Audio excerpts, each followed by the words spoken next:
తెలంగాణలో ఇప్పుడు ఎక్కడ చూసినా అభయహస్తం దరఖాస్తు ఫారాలను పూరిస్తూ ప్రజలు ప్రభుత్వ కార్యాలయాలు మీ సేవా కేంద్రాల చుట్టూ పోటెత్తుతున్నారు.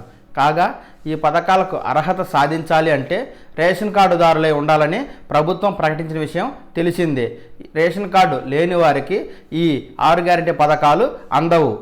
గత 9 ఏళ్లుగా తెలంగాణలో కొత్త రేషన్ కార్డులు ఇవ్వకపోగా రేషన్ కార్డులను విడదీయడానికి లేదా తప్పుల్ని సరిచేసుకునేదానికి అవకాశం ప్రభుత్వం కల్పించలేదు. దీంతో పెద్ద ఎత్తున అర్హులు రేషన్ కార్డు లేకుండా ఉన్నారు. రేషన్ కార్డు లేని వారు కూడా అర్హులైతే అభయహస్తం 6 గ్యారెంటీ పథకాలకు దరఖాస్తు చేసుకోవచ్చని ప్రభుత్వం ప్రకటించిన విషయం తెలిసిందే. కాగా తమకు రేషన్ కార్డు లేదని, రేషన్ కార్డు లేకపోయినా అభయహస్తానికి దరఖాస్తు చేస్తే తమకు 6 గ్యారెంటీ పథకాలు వస్తాయో రావోనని సందిగ్ధంలో లక్షలాది మంది ప్రజలు ఉన్నారు. కారణం ప్రభుత్వం 6 గ్యారెంటీ పథకాలకు దరఖాస్తు ఫారాలను విడుదల చేసిందే కానీ కొత్త రేషన్ కార్డు కోసం దరఖాస్తు ఫారాలను విడుదల చేయలేదు.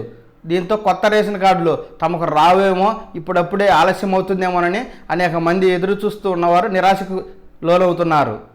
అయితే అర్హత ఉండి రేషన్ కార్డు లేనివారు కూడా అభయహస్తానికి దరఖాస్తు చేసుకోవచ్చని, అభయహస్తం దరఖాస్తు మొదటి పేజీలో రేషన్ కార్డు నెంబర్ వద్ద తమకు రేషన్ కార్డు కావాలి అని రాయాలని తెలుస్తోంది. రేషన్ కార్డు కోసం మీ సేవలో ఇప్పటికే దరఖాస్తు చేసిన వారు దరఖాస్తు నెంబర్ను రాయాలని రాసి దరఖాస్తుని అధికారులకు సమర్పించడం ద్వారా అధికారులు దరఖాస్తు పరిశీలనకు ఇంటి వద్దకు వచ్చినప్పుడు మీరు రేషన్ కార్డుకు అర్హులో కాదో స్క్రూనిటీ చేసి మీరు అర్హులైతే రేషన్ కార్డు కొరకు మీ నుంచి ఆధార్ కార్డు, ఓటర్ కార్డు వంటి జిరాక్స్ పేపర్లు తీసుకుని 6 గ్యారెంటీ పథకాలతో పాటు మీకు కొత్త రేషన్ కార్డుకు సంబంధించి దరఖాస్తు ప్రక్రియను కూడా మొదలు పెడతారని, మీకు రేషన్ కార్డును కూడా అందిస్తారని తెలుస్తోంది. అభయహస్తం 6 గ్యారెంటీ పథకాలకు దరఖాస్తులు సమర్పిస్తున్న సమయంలో కొందరు దరఖాస్తుదారులు సరూర్ నగర్ జీహెచ్ఎంసీ కార్పొరేటర్ ఆకుల శ్రీనివాణి గారితో మాట్లాడుతూ తమకు రేషన్ కార్డు లేదని, తమకు ఈ 6 గ్యారెంటీ పథకాలు వస్తాయో రావోనని